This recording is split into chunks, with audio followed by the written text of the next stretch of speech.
श्री गुलचैन सिंह चारक साहब, श्री दीनानाथ भगत साहब, मिस्टर गुलाम नबी शाहीन साहब, श्री रमेश अरोरा साहब, श्री सरदार मोहम्मद इखलाक खान साहब, इन सभी को खराज अकीदत पेश करता हूँ। खुसूसन मैं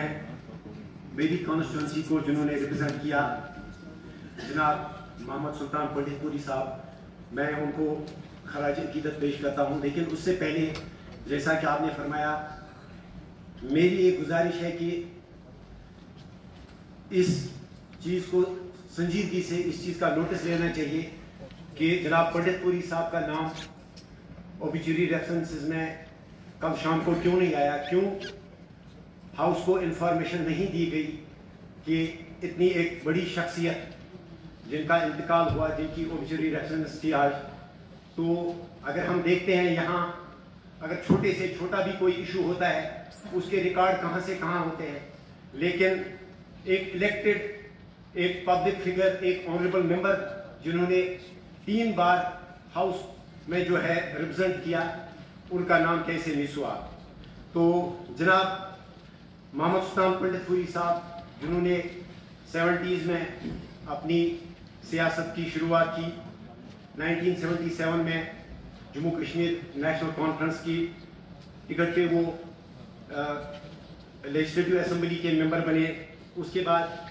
1999 में बाई इलेक्शन, जिस वक्त मरहूम अब्दुल्ला कार साहब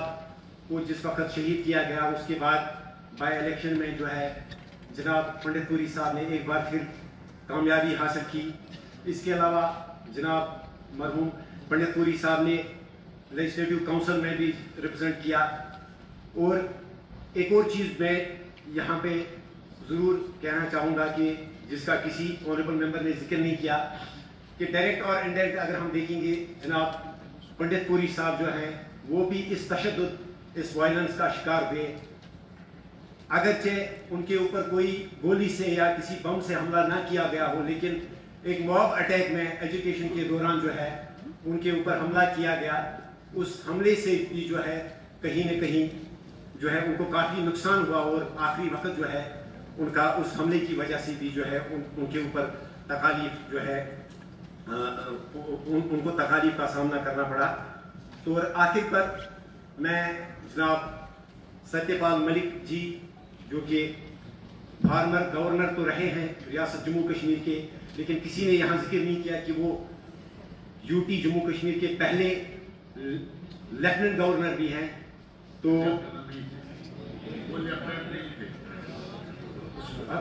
आखिरी गवर्नर थे वो जम्मू कश्मीर के।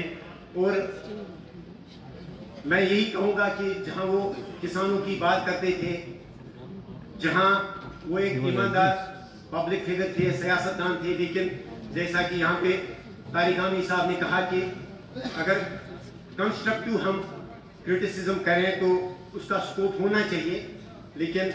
खैर, जिस तरह से यहाँ पे सागर साहब ने कहा, सलमान सागर साहब ने, कि आज शायद खामोशी ही बहुत कुछ कहती है। और मुझे भी लगता है कि यही वजह है कि इस साइड बैठे हुए जो हमारे मेंबरान हैं,